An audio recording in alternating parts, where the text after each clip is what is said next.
السلام علیکم، پروگرام سوال نامہ کے ساتھ میں ہوں عمران ثناءاللہ۔ ناظرین، مشرق وسطیٰ کشیدگی محض ایک جنگ نہیں بلکہ عالمی طاقت کے توازن کا امتحان بن چکا ہے۔ خطے کی صورتحال یہ ہے کہ ایران امریکہ جنگ میں آبنائے ہرمز کھلوانے کے لیے ایک طرف ڈونلڈ ٹرمپ کی جانب سے اپنے اتحادیوں کو دعوت نامے ارسال کیے گئے کہ میری مدد کو آؤ، جس پر اتحادیوں کی جانب سے مدد کی درخواستیں رد کر دی گئیں۔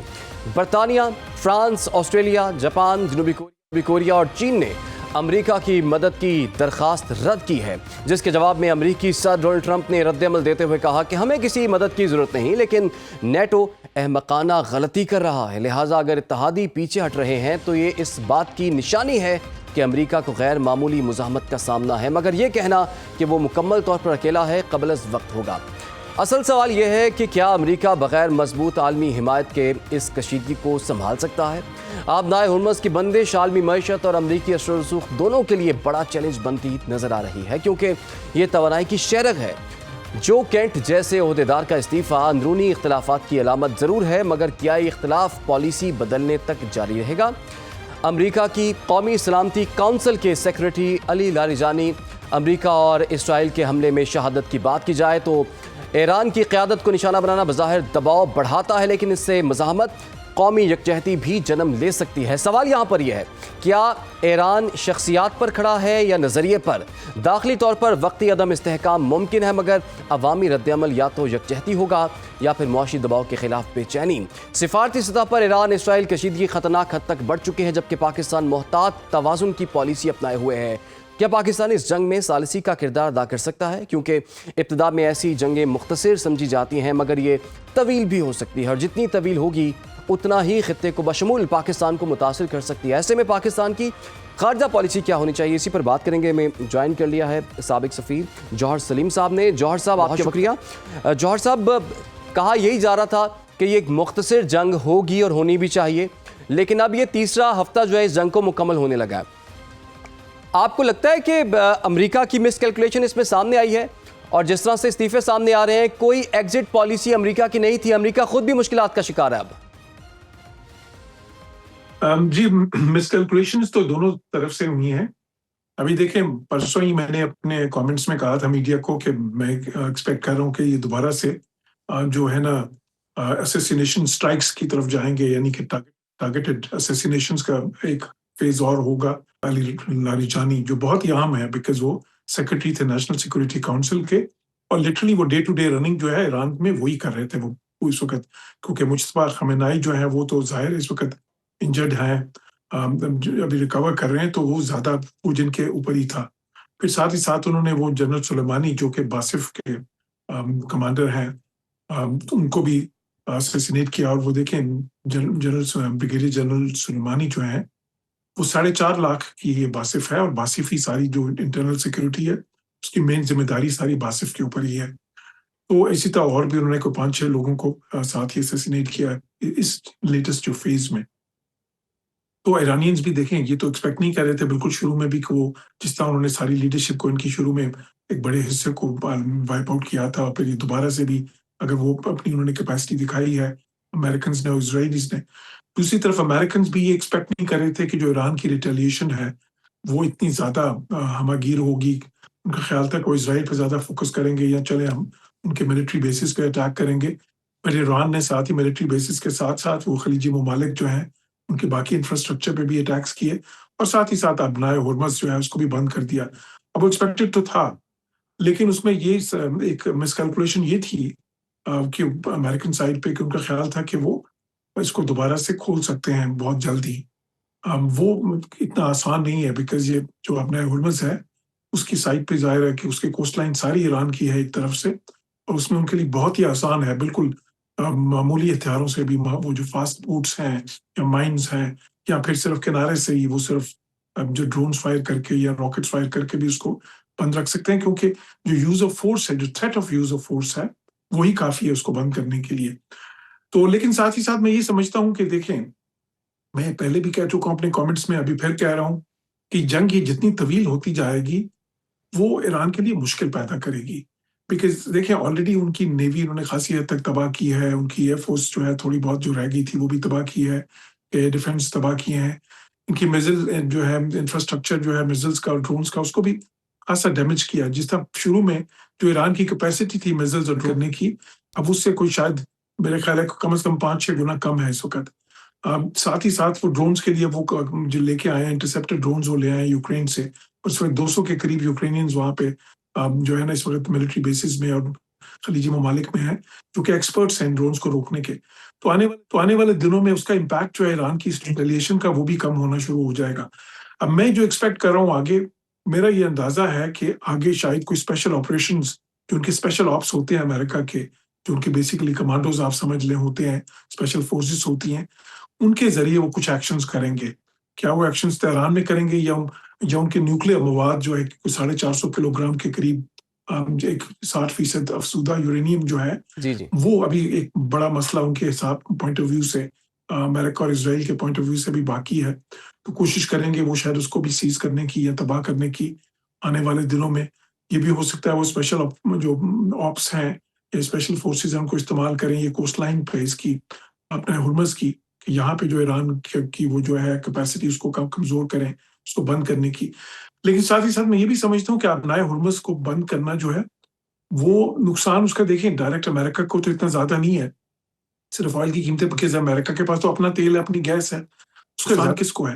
سب سے زیادہ نقصان اس کا خلیجی ممالک کو ہے، اس کے بعد پاکستان جیسے ممالک کو ہے، پھر یہ چین، جاپان، یہ زیادہ تر ممالک ایسے ہیں جو حلیف جو ہے نا مثال چین اور رشیا کو تو خیر ضرورت نہیں ہے آئل اینڈ گیس کی، چین کو تو بہت زیادہ ہے اور وہ تو بہت ہی قریبی حلیف ہے ایران کا، ایک اسٹریٹجک پارٹنرشپ ہے ان کے. پھر باقی جو ایران کو خود بہت زیادہ نقصان ہے. تو اس لیے میں سمجھتا ہوں کہ بہت دیر تک آبنائے ہرمز کو ایران کے لیے بند کرنا بھی کوئی اتنا زیادہ فیزیبل نہیں ہے. لیکن جارج سلیم صاحب، امریکہ جو ہے وہ تو کوشش کر رہا ہے. آپ کو پتا ہے کہ بہت سے ممالک سے اس نے مدد بھی مانگی، آسٹریلیا سے مدد مانگی کہ اپنا نیول شپ بھیجیں. انہوں نے کہا جی ہم کوئی نہیں بھیجتے. پھر یورپین کنٹریز نے ان کی ٹرمپ کے اس مطالبے کو مسترد کر دیا کہ ہم کوئی نہیں آپ کی ہیلپ کے لیے آ رہے کہ اسے ری اوپن کروائیں اسٹریٹ آف ہارمز کو. جرمنی نے بھی بڑے خاص اور صاف انداز میں کہہ دیا ہوا ہے، اسپین نے بھی یہی بات کی ہے. جتنے بھی یو ایس الائز تھے سر وہ ایک کے بعد ایک اس کی مدد کو نہیں آ رہے. آپ کو کیا لگتا ہے کہ امریکہ کیا یہ کہنا درست ہوگا کہ اس معاملے میں، اس خاص کانفلکٹ کے معاملے میں امریکہ جو ہے وہ آئسولیٹ ہو کے رہ گیا ہے اور ان تمام ممالک کی مدد اور کم از کم ان کی جسے کہتے ہیں ایک گڈ ول کے بغیر ہی کیا امریکہ اس قابل ہوگا کہ اس کانفلکٹ کو زیادہ دیر تک آگے بڑھایا جا سکے؟ جی آپ نے صحیح کہا، بالکل امریکہ جو ہے آئسولیٹڈ تو ہے. یورپینس نے انکار کر دیا صاف، اور اس کی وجہ یہ وہ کہتے ہیں کہ جی آپ نے جب یہ جنگ شروع کی تھی تو کیا ہم سے پوچھ کے کی تھی، کنسلٹیشنز کیا کی تھیں؟ اس سے پہلے جتنی بھی جنگیں امریکہ نے شروع کی ہیں، بے شک وہ افغانستان کی تھی یا عراق کی تھی، اس میں ان سب سے کنسلٹیشنز کی تھی، ان کو ساتھ ملا کے لے کے چلے تھے. یہ تو انہوں نے خود ہی تنہا اسرائیل کے کہنے پہ کر دیا. تو بالکل آئسولیشن تو ہے، لیکن جو امریکہ ان کو شامل کرنا چاہ رہا تھا یہ ابنائے ہرمز کی جو رکاوٹ دور کرنے میں یا اس کو جو ہے نا کلیئر کرنے میں، اس کی وجہ یہ نہیں تھی کہ امریکہ کو ان کی کوئی ٹیکنیکل سپورٹ کی کوئی بہت زیادہ ضرورت ہے. امریکہ کی اپنی نیوی کافی زیادہ اسٹرانگ ہے. ان کی کوشش تھی امریکہ کی کہ ان کو بھی اس لیے لے کے آنے کی کہ تاکہ ایران کے لیے اور مشکل ہوتا جائے کہ وہ کتنے ملکوں پہ اٹیک کرے گا. پھر اس کے بعد یہ وجہ تھی اس کی، وہ اپنا رسک جو ہے اس کو ڈسٹریبیوٹ کر یا ڈیوائڈ کرنا چاہ رہے تھے، ڈائیورسیفائی کرنا چاہ رہے تھے. ان کو ملٹری سپورٹ کی کوئی اتنی زیادہ ضرورت نہیں تھی. تو میں یہ سمجھتا ہوں کہ آنے والے دنوں میں دیکھیں امریکہ کو اس جنگ کو لڑنے کے لیے تو ضرورت نہیں ہے یورپ کی یا کسی اور ملک کی، ان کے اپنے ریسورسز کافی ہیں اور اسرائیل ان کے ساتھ جو ہے وہ بھی کافی، اسرائیل کی فوجی قوت اس ریجن میں کسی بھی یورپین ملک سے زیادہ ہے. اور ایران کی دیکھیں کوئی ڈیٹرنس اتنا ہے نہیں، ان کی صرف ان کا سارا انحصار میزائلز اور ڈرونز پہ ہے جس کو کہ اب یہ نیوٹرلائز کسی حد تک کر رہے ہیں. اب وہ ابنائے ہرمز کی بندش جو ہے وہ ایران کا سب سے بڑا اس وقت اسٹریٹجک ویپن ہے، لیکن وہ بھی جس طرح میں نے کہا کہ بہت دیر تک اس کو بند کرنا خود ایران کے مفاد میں بھی نہیں ہوگا. میں یہ دیکھ رہا ہوں کہ آنے والے دنوں میں ایک بار یہ کپل آف ویکس میں جب امریکہ اپنے کچھ آبجیکٹیوز اور حاصل کر لے گا پھر بات ڈپلومیسی کی طرف آئے گی اور کوئی راستہ نکلے گا پھر اس میں سے، اور سب سے بہتر راستہ وہی ہوگا کیونکہ یہ مسئلہ حل بات چیت کے ذریعے ہی ہونا چاہیے. اور اصل مسئلہ ہے کیا؟ وہ تو نیوکلیر کا ہے جو اصل ایشو جو حل کرنا ہے. باقی جو انہوں نے ایران کو اپنے تئیں اسٹریٹجکلی تھوڑا کنٹین کرنا تھا، اس کی کیپیسٹی کم کرنی تھی، وہ تو خاصی حد تک وہ کر چکے ہیں اور آگے بھی کریں گے اور بھی شاید تھوڑا. اچھا جوہر صاحب، ابھی حال ہی میں استعفیٰ بھی آیا ہے، آپ کو پتا ہے director of national counter terrorism centre امریکہ جو کینٹ نے استعفیٰ دیا ہے۔ اب انہوں نے تو اپنے استعفے میں یہ بھی لکھا ہے نا کہ ایران جو ہے وہ کوئی تھریٹ نہیں تھا امریکہ کے لیے اس طرح سے جو کہ بتایا جا رہا تھا۔ پھر انہوں نے یہ بھی کہا کہ یہ جنگ ہماری نہیں تھی، یہ تو اسرائیل کی طرف سے ایک پریشر تھا جس کی وجہ سے امریکہ کو اس جنگ میں شامل ہونا پڑا۔ آپ کو لگتا ہے کہ جو داخلی اختلافات ہیں امریکہ کے اندر وہ کچھ ڈیمیجنگ ہوں گے ڈونلڈ ٹرمپ کے لیے، اور جو کیس انہوں نے بنایا تھا کہ ایران تو جی امریکہ کے لیے خطرہ بن رہا ہے وہ تو اب جھوٹا نکلا ہے، اس کے بعد انٹرنل پالیٹکس پر اس کا کیا امپیکٹ دیکھ رہے ہیں آپ؟ جی، پولیٹیکل کاسٹ ہو سکتا ہے، اس طرح کے استعفے آ جاتے ہیں، اس طرح کے پچھلے کانفلکٹس میں بھی آئے تھے۔ وہ جنہوں نے استعفیٰ دیا کینٹ، انہوں نے بات ان کی ٹھیک ہے، اصولی طور پہ ان کا موقف صحیح ہے، کیونکہ ڈائریکٹ امریکہ کو تھریٹ نہیں تھا اور اس میں زیادہ اسرائیل کی پرسویشن شامل ہے۔ لیکن پریزیڈنٹ ٹرمپ ظاہر ہے کہ وہ یہ ان کا فیصلہ ہے، انہوں نے فیصلہ کیا اور ان کی جو پارٹی کی حمایت ہے وہ ان کو ابھی بھی ہے۔ لیکن میں سمجھتا ہوں کہ یہ بھی اگر ڈریگ کرتا ہے تو اس کا کاسٹ ان کو پولیٹیکل کاسٹ بالکل برداشت کرنا پڑے گا، اور اس کے نتائج وہ مڈ ٹرمز میں آ سکتے ہیں، جس میں ابھی 6 مہینے باقی ہیں، لیکن وہ بہت کرٹیکل ہوگا پریزیڈنٹ ٹرمپ کے لیے۔ جی ٹھیک ہے، بہت بہت شکریہ آپ کا جوہر سلیم صاحب، آپ نے ہمیں وقت دیا، اور آپ جیسے کہ بتا رہے ہیں کہ جیسے جیسے یہ جنگ طویل ہوگی تو خاص طور پر خلیجی ممالک پر بھی اس کا دباؤ جو ہے بڑھے گا، اور ایران کی طاقت جو ہے وہ بھی کمزور ہوتی رہے گی، اور اب دیکھنا ہوگا کہ امریکہ کس نقطے پہ جا کے اس جنگ کو ختم کرنے کی بات کرتا ہے۔ جنگیں کسی کے مفاد میں نہیں ہوتی۔ بہرحال پاکستان نے بھی آفر کی ہوئی ہے کہ پاکستان جو ہے ایران اور امریکہ کے درمیان ایک ثالثی کا رول پلے کر سکتا ہے۔ پچھلی جو جون کی 12 روزہ جنگ تھی اس میں بھی ہم نے دیکھ لیا کہ پاکستان نے ایک بڑا اہم رول پلے کیا تھا اس جنگ کو ختم کروانے کے لیے، اور اس کی اکنالجمنٹ جو ہے وہ ایران کی طرف سے بھی ہمیں دیکھنے کو ملی تھی۔ تو اب دیکھنا ہوگا کہ اس جنگ کے بعد جو ہے وہ خلیجی ممالک کی کیا صورتحال ہوتی ہے۔ ایک نیا کہا جا رہا ہے کہ ایک نیا خلیج جو ہے ہمیں دیکھنے کو ملے گا، ایک نیا امریکہ، ایک نیا اسرائیل اور ایک نیا ایران بھی ہمیں دیکھنے کو ملے گا۔ فی الحال ایک چھوٹی سی بریک، آپ لوگ ہمارے ساتھ ہیں۔ ویلکم بیک ناظرین۔ مشرق وسطیٰ میں کشیدگی اور آبنائے ہرمز کی بندش نے عالمی معیشت کو ایک غیر یقینی کیفیت سے دوچار کر دیا ہے، جہاں تیل کی ترسیل میں خلل اور قیمتوں میں اتار چڑھاؤ نہ صرف بڑی معیشتوں بلکہ ترقی پذیر ممالک کے لیے بھی سنگین چیلنج بن رہا ہے۔ بظاہر پاکستان کے لیے راستے کھلے ہونے کے باوجود عالمی منڈی کے اثرات، بڑھتی توانائی لاگت، درآمدی دباؤ اور زیر مبادلہ کے ذخائر پر ممکنہ بوجھ ایک تشویشناک منظر پیش کرتے ہیں۔ ایسے میں مہنگائی، بے روزگاری اور غربت جیسے اندرونی مسائل مزید شدت اختیار کرتے دکھائی دیتے ہیں، جبکہ حکومتی معاشی پالیسیوں کی مؤثریت پر بھی سوالات اٹھ رہے ہیں۔ توانائی کے متبادل ذرائع، ٹیکس نظام کی اصلاح، IMF پروگرامز کے اثرات اور وفاق اور صوبوں کے مالی کردار جیسے اہم پہلو اس بحث کو مزید پیچیدہ بناتے ہیں۔ انہی تمام زاویوں کو سامنے رکھتے ہوئے یہ گفتگو اس بات کا جائزہ لے گی کہ موجودہ بحران وقتی دباؤ ہے یا ایک گہری معاشی کمزوری کی علامت۔ اسی پر بات کریں گے۔ ہمیں جوائن کر لیا ہے ماہر معیشت ڈاکٹر شاہد حسن صاحب نے۔ ڈاکٹر صاحب آپ کے وقت کا بہت شکریہ۔ ڈاکٹر صاحب سب سے پہلے تو میں امریکی سینیٹر کی ایک ٹویٹ ہے، سینیٹر برنی سینڈرز، ان کی یہ ٹویٹ ہے، انہوں نے کہا ہے کہ ایران کے ساتھ جنگ میں امریکہ کو ابھی تک جو ہے نا $22.8 بلین کی جو ہے وہ نقصان ابھی تک برداشت کرنا پڑا ہے۔ وہ کہتے ہیں یہ اتنی زیادہ رقم ہے کہ اس سے 68 لاکھ جو بچے ہیں ان کی صحت کی سہولیات ان کو پرووائڈ کی جا سکتی ہیں۔ دوسرا وہ یہ کہتے ہیں کہ 2.6 ملین جو پبلک ہاؤسنگ یونٹس ہیں وہ اس رقم سے بن سکتے ہیں۔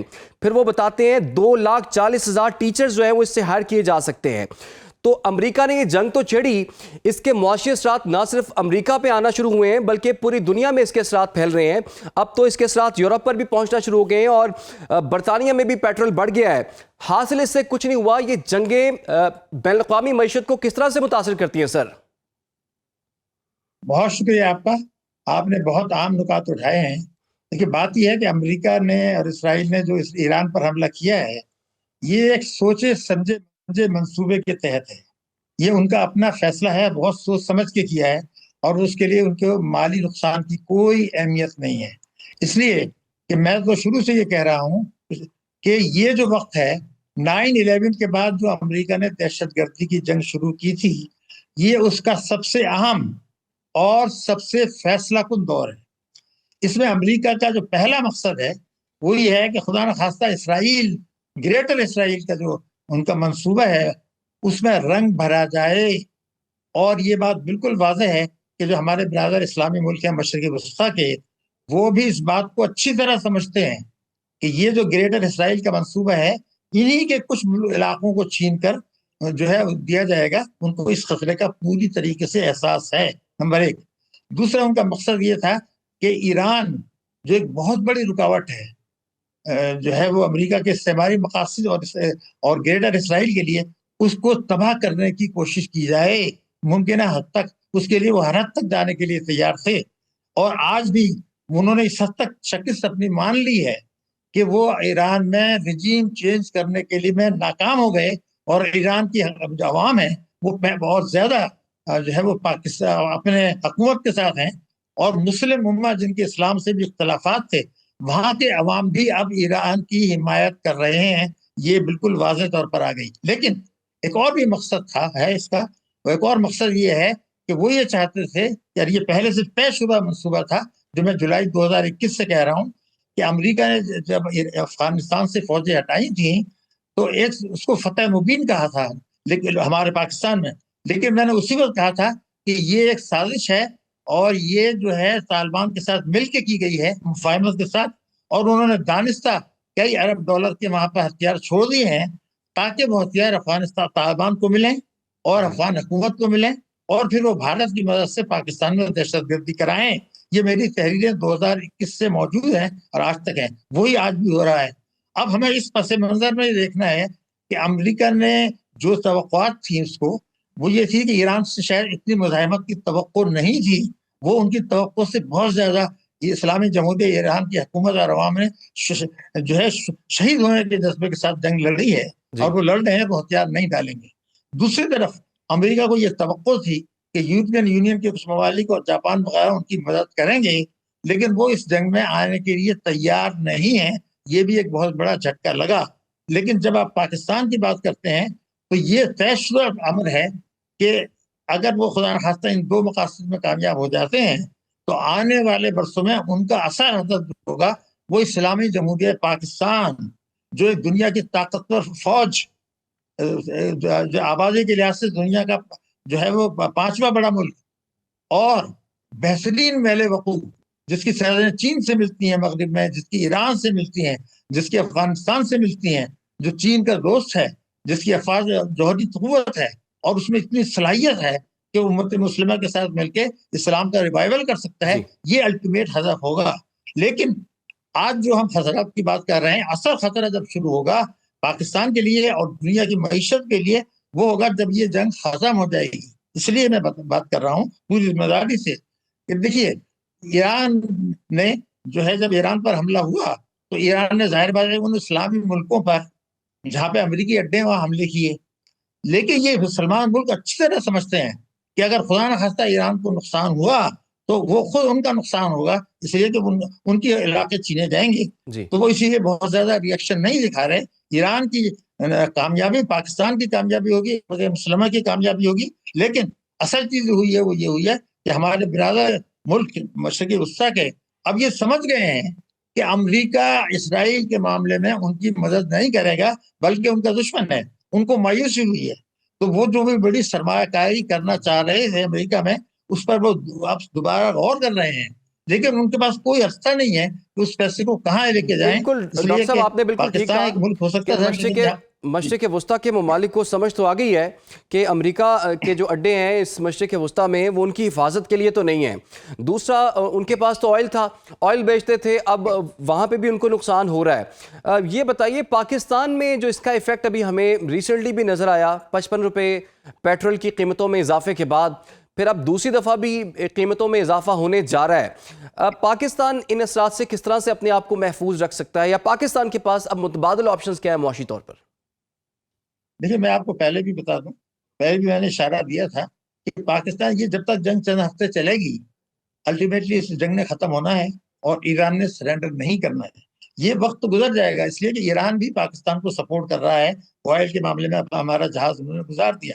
یہ جو 55 روپے کی آپ نے بات کی اس کا جنگ سے تعلق نہیں تھا, حکومت نے اس کا فائدہ اٹھایا ہے اس لیے کہ وہ اسٹاک تو آپ کے پاس پہلے سے موجود تھا, وہ پہلے سے آپ امپورٹ کر چکے تھے. اصل ہمارا جو مسئلہ ہے وہ یہ ہے کہ پاکستان میں اشرافیہ کی معیشت ہے, اشرافیہ کے مفاد جو سوچا جاتا ہے اس لیے کہ بڑی رقم مارکیٹنگ کمپنیز نے کما لی, دوسرے لوگوں نے کما لی, حکومت نے کما لیا. اس لیے کہ جب آپ پیٹرول کے نرخ بڑھاتے ہیں تو جی ایس ٹی بھی آپ بڑھاتے ہیں, حکومت کی آمدنی بڑھتی ہے, پیٹرولیم بڑھتا ہے, لیوی بڑھ جاتا ہے. تو لیکن اصل جو خطرات پاکستان کی معیشت کو آئیں گے وہ آئیں گے جب یہ جنگ ختم ہو جائے گی. اس لیے کہ مشرقی وسطیٰ پہلے جیسا نہیں رہے گا, مشرقی وسطیٰ میں تبدیل ہوگا, دنیا پہلے جیسے نہیں رہے گی, دنیا تبدیل ہوگی. اور یہ تبدیلی جو ہوگی اس میں ایران جو ہے اس کا ایک اہم کردار ہوگا. لیکن بھارت اور افغانستان مل کے پاکستان کو نقصان پہنچانے کی کوشش کر رہے ہیں. وہ امریکہ جس نے وہاں فوجیں بھیجی تھی, ہتھیار چھوڑے تھے 2021 میں, آج پاکستان کو انکریج کر رہا ہے کہ آپ افغانستان پہ حملے کریں. لیکن وہی وجہ انہوں نے طالبان کو کہا تھا کہ آپ یہ ہتھیار ہم چھوڑ کے جا رہے ہیں. تو ہمیں ان چیزوں کو سمجھنا ہوگا. چین ایک ایسی قوت ہے جو پاکستان کو مدد کر سکتا ہے اور کرے گا. لیکن اصل بات جو چیز میں آپ نے جو عام سوال اٹھایا ہے, میں دوبارہ بتا دوں, اس جنگ کے بعد پاکستان کی معیشت کو جو خطرات ہیں ہوں گے, جو چیلنجز ہوں گے, اتنے خطرات اور اتنے چیلنجز پاکستان میں 78 سال میں کبھی نہیں آئے. اس لیے کہ ہم نے معیشت کو انتہائی کمزور بنیادوں پر استوار کیا ہے. آج اگر آپ فخریہ کہتے ہیں کہ ہمارے ریزروز بڑھ گئے, ارے بھائی ریزروز آپ کے نہیں بڑھے ہیں. $12 ارب تو 3 اسلامی ملکوں نے, 3 ملکوں چین نے وہاں پہ رکھا ہوا ہے, اور تقریباً $24 ارب آپ نے مارکیٹ سے خریدے ہیں. ہمارا جو مسئلہ ہے 2-3 ہے, میں آپ کو بتا دوں. اور اگر وہ آج اصلاحات نہیں کی تو وہ خودکشی ہوگی پاکستان کے لیے. وہ اس لیے, لیکن اس کا اگر آپ مذہبی پہلو دیں, ایک جملے میں آپ کو بتا دوں کہ بنیان مرصوص جو امفیل مارشل صاحب بھی کہتے ہیں, وہ اللہ تعالیٰ نے ہماری مدد کی ہے. ہم نے بھارت کو شکست فاش دی ہے. کیوں؟ آیت نمبر 4 میں اللہ تعالیٰ نے فرمایا ہے بنیان مرصوص, جو لوگ اللہ کی راہ میں جہاد کرتے ہیں اللہ ان سے محبت کرتا ہے. اس نے محبت دکھا دی. لیکن اصل جو چیز ہے وہ یہ ہے کہ 3-4 خطرات ہیں جو میں آپ کو بتا دوں. آپ نے مہنگائی کی بات بالکل صحیح کی, مہنگائی بڑھے گی خدا نہ خواستہ, اور جو ہے 26 ملین بچے اسکول نہیں جا رہے, ان کی مشکلات بڑھیں گی. آپ کو 2-3 چیزیں کرنی پڑیں گی. آج اگر یہ فیصلہ نہیں کرتے تو جنگ کے بعد پاکستان کو بہت مشکلات ہیں. پہلا, شہباز شریف صاحب نے خود یہ فرمایا تھا, جنگ سے بہت پہلے کہا تھا کہ ایف بی آر 15,000 ارب روپیہ سالانہ کم وصول کر رہا ہے جو کرنا چاہیے. اتنے بڑے حالات کے بعد جب پاکستان کی معیشت کو خطرات ہیں, اگر ہم نے ہوش کے ناخن نہیں لیے, یہ جو چوری ہو رہی ہے اس کو حکومت نے روکا نہیں, اور اس پیسے کو تعلیم اور صحت پر خرچ نہیں کیا, تو پھر عوام کی مایوسی اور بدتری بڑھے گی. یہ لازمن کرنا ہے. دوسری بات یہ تھی کہ ہمارا دنیا کا واحد ملک ہے. آپ دیکھیں, میں دیکھ رہا تھا پچھلے 14 برسوں میں, یقین نہیں آئے گا لوگوں کو, پچھلے 14 برسوں میں پاکستان کی جو برآمدات بڑھی ہیں وہ صرف $7 ارب بڑھی ہیں, 7. حالانکہ بے تحاشا مراد دی, لیکن جو ریمیٹنسز بڑھی ہیں, ترسیلات, وہ بڑھی ہیں $27 ارب. مجھے کوئی بتا دے, ساری دنیا میں کوئی مثال بتا دے. یہ ریمیٹنسز تو وہ ہیں جن کا بڑا حصہ کالے دھن کو سفید ہو رہا ہے. 111(4) انکم ٹیکس آرڈیننس, اس کو روکنا ہوگا. ایسا دنیا میں ہوتا نہیں ہے. دوسرا یہ تھا کہ بینکوں کو آپ نے غیر ملکیوں کو دے دیا ہے بڑے. اب وہ جو کچھ کر رہے ہیں, آج میں آپ کو بتانا چاہتا ہوں کہ میں نے ساری دنیا کے مختلف ملکوں میں, یورپ میں, مڈل ایسٹ میں, پاکستان میں بڑی پوزیشن پہ الحمدللہ کام کیا ہے. میں کہتا ہوں آج الفاظ کہ جو کچھ پاکستان میں ہوا ہے نہ کسی دنیا میں کسی ملک میں ہوا نہ پاکستان میں. وہ یہ کیا ہے کہ بینکوں نے, ان کا کام تھا قرضے دینا صنعت کے لیے, تجارت کے لیے, زراعت کے لیے, برآمدات کے لیے, مائکرو فائنانس. وہ دینے کے بجائے جو قرضے دیے ہیں وہ ہیں 14,000 ارب روپے کے. جی. اور جو حکومت کو دوسری سرمایہ کاری کر دی ہے بجٹ خسارے کے لیے, شخصی چوری کے لیے, وہ 38,000 ارب روپیہ. یہ آگ سے کھیل ہیں. دنیا میں کوئی ایک مثال نہیں ہے. اسٹیٹ بینک اور حکومت کو اس کو روکنا ہوگا. اس پیسے کے بڑے حصے کو آپ اپنے ملک میں معیشت کی ترقی کے لیے لے جائیں. اگر یہ نہیں کیا تو یہ خودکشی ہوگی. دوسری بہت بڑی اہم بات. بالکل ڈاکٹر صاحب, بڑے اہم نکات سر آپ نے اٹھائے ہیں, بہت اہم نکات سر آپ نے اٹھائے ہیں. اب مسئلہ یہ ہے کہ آپ نے کہا کہ جنگ کے براہ راست اثرات تو ابھی تک پاکستان پر معاشی صورت پر نہیں آئے. وہ پہلے ہی پاکستان نے پیٹرول خریدا ہوا تھا, 45 دن پہلے کی وہ خریداری تھی جس پر 55 روپے جو ہے بڑھا دیے گئے. اب مسئلہ یہ ہے کہ اس وقت 2022 کے بعد پہلی مرتبہ لوگ جو ہے وہ اتنا مہنگا پیٹرول جو ہے وہ خرید رہے ہیں. ادھر خبریں یہ بھی آ رہی ہیں ڈاکٹر صاحب کہ بجلی کی قیمت میں 1 روپے 64 پیسے اضافے کا امکان بھی ظاہر کیا جا رہا ہے. پھر سیکریٹری پیٹرولیم کا یہ کہنا ہے کہ 14 اپریل کے بعد ملک میں LNG دستیاب نہیں ہوگی. اتنے چیلنجز کے باوجود جو ہے ہمارا متبادل انتظام کیا ہوگا؟ اب 14 اپریل کے بعد LNG دستیاب نہیں ہوگی، بجلی کی قیمتوں میں اضافہ ہو جائے گا اور پیٹرول میں دوسری دفعہ بھی اضافہ ہونے جا رہا ہے۔ دیکھیے، آپ نے ایک نقطہ عام اٹھایا ہے، میں وہی عرض کر رہا تھا کہ یہ جو چند ہفتے ہیں اس میں پاکستان کے جو مسائل ہوں گے اس میں انرجی کی کمی کا بڑا مسئلہ نہیں ہوگا، اس لیے ایک تو حکومت نے اقدامات اٹھائے ہیں، روس نے آپ کو آفر کر دیا ہے، اور خود ایران نے کہا ہے کہ پاکستانی جہاز وہاں سے گزر سکتا ہے۔ تو دیکھیں نا، اس وقت پاکستان کوئی چھوٹا ملک نہیں ہے، جی یہ مسئلہ جو ہمارا بڑھے گا یہ بڑھے گا جنگ کے بعد، ابھی مشکلات آئیں گی، لیکن امریکہ کو بھی چاہتا یہی ہے کہ ہم افغانستان کی طرف توجہ کر کے لڑتے رہیں اور ان چیزوں میں ہمیں نہیں زیادہ پھنسایا جائے گا، لیکن ہمارا جو ہدف ہوگا نا ہمارے پاکستان، وہ اس کے بعد ہوگا۔ یہ وقت تو گزر جائے گا، عوام تو 78 سال سے ظلم سہ رہے ہیں، عوام تو 78 سال سے مہنگائی بے روزگاری کا سامنا کر رہے ہیں۔ آپ کا جب اگر میں کہتا ہوں کہ اتنا بڑا مسئلہ ہے پاکستان کی سلامتی کا، تو جب میں نے آپ سے یہ کہا کہ شہباز شریف صاحب اگر آج بھی 15,000 ارب روپے وصولی کی بات ہی نہیں کر رہے، تو اگر یہ آپ اس کا آدھا بھی وصول کر لے تو آپ کا مسئلہ حل ہو گیا۔ پھر میں ایک اور آپ کو بتا دوں، کیونکہ آپ نے سوال عام میں تھے، دیکھیے آپ کو بھی پتا ہے کئی ہزار ارب روپے کے ایسے اثاثے ہیں جس کی تفصیل جو ملک کے اندر ہیں، جس کے لیے قانون موجود ہے، جس کی تفصیلات حکومت کے پاس ہیں، پلاٹ ہیں، مکانات ہیں، بنگلے ہیں، جی گاڑیاں ہیں، انویسٹمنٹ بانڈز میں پیسہ لگایا ہے، بالکل قومی بچت میں لگایا ہے، بینکوں میں لگایا ہے۔ میں نے ریسرچ کی ہے، اگر یہ تفصیلات جو حکومت کے پاس ہیں، جس کے لوگوں نے ٹیکس چوری کیا ہے، ٹھیک، اس کو ضبط نہ کریں، قانون میں تو ضبط بھی کر سکتے ہیں، آپ بالکل صرف ان سے ٹیکس لے لیں۔ بالکل چوری ڈاکٹر صاحب، آپ نے بالکل اس میں ٹھیک کہا کہ جب تک جو آپ نے 15,000 ارب کی بات کی ہے، جب تک وہ ریسیو نہیں کیے جاتے یا کلیکشن اتنی بڑھائی نہیں جاتی، پاکستان کے مسائل جو ہیں وہ حل نہیں ہو سکتے۔ آپ نے کچھ مشورے بھی دیے ہیں حکومت کو، ہم امید کرتے ہیں کہ حکومت بھی ان مشوروں پر عمل کرے گی، اور یہ جو معاشی بحران اس وقت پورے خطے پر بھی دستک دے رہا ہے اور عالمی معیشت کو بھی ہلا کر رکھ رہا ہے، تو اس پر اگر عمل کیا جائے تو کم از کم پاکستان کے باسیوں کو اتنا نقصان اس سے نہیں ہوگا۔ بہت شکریہ آپ کا ڈاکٹر شاہد حسن صدیقی صاحب۔ ناظرین، یہاں پر ایک چھوٹی سی بریک، آپ لوگ ہمارے ساتھ ویلکم بیک۔ گفتگو کے سلسلے کو آگے بڑھاتے ہیں۔ انٹرنیشنل کیا صورتحال چل رہی ہے، جنگوں کی کیا صورتحال ہے، وہ تو آپ تک پہنچا دی۔ پاکستان کی داخلی سیاست میں اس وقت کیا چل رہا ہے اور عید کے بعد جو ہے وہ کیا ہونے والا ہے۔ پاکستان تحریک انصاف پہلے ہی اناؤنس کر چکی ہے کہ عمران خان رہائی موومنٹ جو ہے عید کے بعد جو ہے وہ شروع ہوگی، اور اس کے لیے عید کے بعد جو ہے تمام تیاریاں مکمل کی جائیں گی۔ کیا اس طرح سے عمران خان کی رہائی ممکن ہے، اور کیا یہ پہلا موقع ہے کہ پاکستان تحریک انصاف یا اپوزیشن کی کوئی جماعت جو ہے کسی تحریک کا اعلان کر رہی ہے، اور پچھلے چند سالوں کے اندر اس قسم کی کوئی تحریک کیوں نہ چل پائی اور کیوں کامیاب نہ ہو پائی؟ بات کریں گے جی، ہمیں جوائن کر لیا سینئر سیاستدان محمد علی درانی صاحب نے۔ درانی صاحب، سب سے پہلے بہت بہت شکریہ آپ کے وقت کے لیے۔ درانی صاحب، پہلے تو رہائی فورس کی بات ہو رہی تھی، اب اس پہ آپ کو پتہ بڑا بیک لیش آیا، پارٹی میں اختلافات بھی سامنے آ گئے تھے۔ اب وہ کہتے ہیں کہ جی پی ٹی آئی والے کہتے ہیں کہ عمران خان رہائی موومنٹ کا اعلان ہم کر چکے ہیں، اور یہ موومنٹ جو ہے وہ عید کے بعد شروع ہوگی۔ آپ کو پولیٹیکل سینیریو دیکھتے ہوئے کتنے چانسز نظر آتے ہیں کہ اس دفعہ یہ موومنٹ چلے گی اور کامیاب ہو سکتی ہے؟ بسم اللہ الرحمن الرحیم۔ دیکھیں، اگر یہ کہا جائے کہ اب شروع کی جائے گی، اور دوسری پھر یہ ڈیپینڈ کرتا ہے کہ یہ کس کی طرف سے یہ اعلان آ رہا ہے، تو یہ بھی ایک سوچنے والی بات ہے یا سمجھنا پڑتا ہے، کیونکہ پی ٹی آئی میں اس وقت لیڈرشپ بہت فریگمنٹڈ ہے، اور مطلب اپوزیشن لیڈر کی طرف سے یہ بیان آ رہا ہے، یا کسی چیف منسٹر کی طرف سے آ رہا ہے، یا پارٹی لیڈرشپ کی طرف سے آ رہا ہے۔ درانی صاحب، اب یہ 2.5 سلمان سال اکرم راجہ صاحب، جنید اکبر صاحب نے جو ہے پریس کانفرنس کر کے اس کا اعلان کیا، اور وہ یہ کہتے ہیں کہ وزیر اعلیٰ خیبر پختونخوا سہیل آفریدی اس تحریک کی قیادت کریں گے۔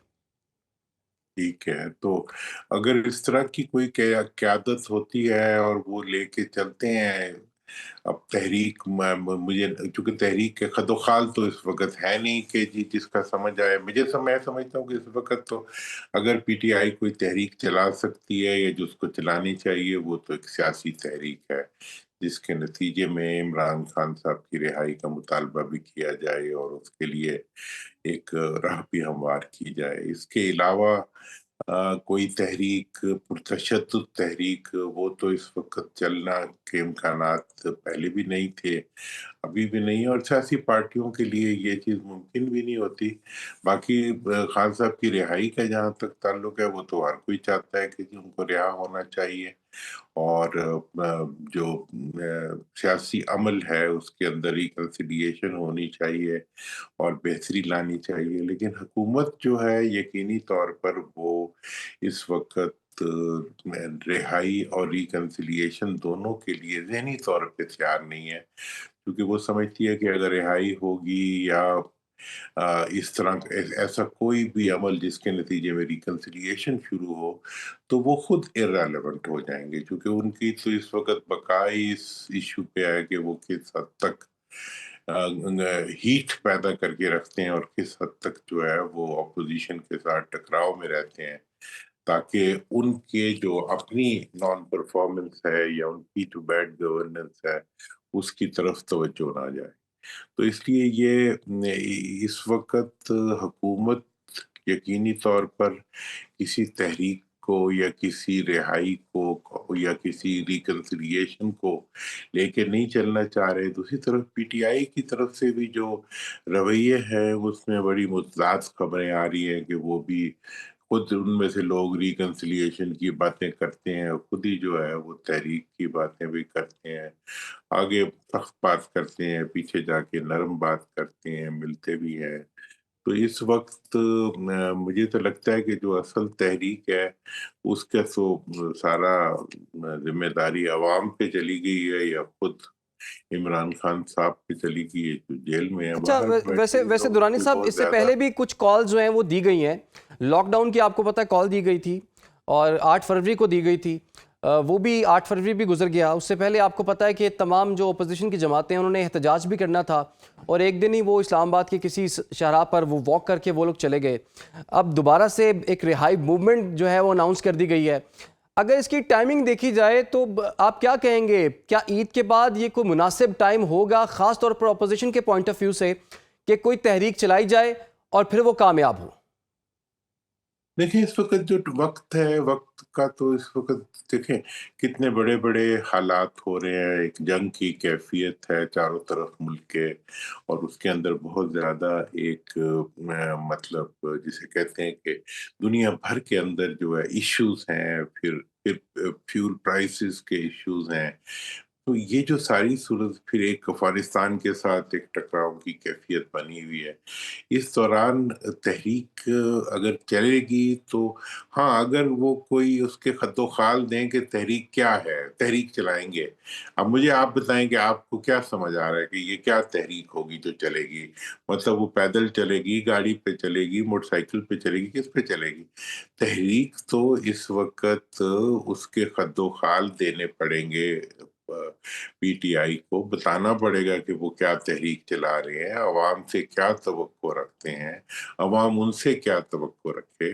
وہ اگر چھپ چھپ کے ملتے رہیں گے خود حکومت سے اور ساتھ بیان بھی دیتے رہیں گے کہ جی ہم تحریک چلانے جا رہے ہیں، اس کے بھی اثرات جو ہے وہ ٹھیک نہیں ہوں گے جیسی خبریں آ رہی ہیں۔ تو میں تو یہ سمجھتا ہوں کہ اس وقت رہائی کے لیے جو تحریک چلنی چاہیے وہ سیاسی تحریک ہونی چاہیے، اور دوسری طرف جو ایک اور تحریک چلنی چاہیے وہ حکومت کی بیڈ گورننس کے خلاف تحریک ہونی چاہیے، حکومت کی رانگ ڈوئنگس کے خلاف تحریک ہونی چاہیے۔ عوام کا جینا جس طریقے سے مہنگائی اور اس صورت میں دوبر کر دیا ہے اس پہ ہونی چاہیے، اور جتنا جتنا حکومت کے اوپر دباؤ آئے گا اتنا ہی رہائی کے امکانات پیدا ہوں گے۔ خالی رہائی کی بات اور بغیر کسی اس کے مطلب اس کے کسی خد و خال کے میں تو سمجھنے سے بڑا قاصر ہوں، لیکن پھر بھی دیکھتے ہیں کیا کرتے ہیں۔ پہلے بھی دیکھ لیا ہے، 8 فروری کو بھی دیکھیں نا کتنی باتیں ہوئی، کتنی مطلب اس کے اوپر دعوے کیے گئے، مطلب لاک ڈاؤن، بریک ڈاؤن، ہر کچھ ہو گیا، لیکن تو مطلب یہ ہے کہ اب اس وقت اصل میں پی ٹی آئی کی جو قیادت ہے ان کے تمام اقدامات جو ہے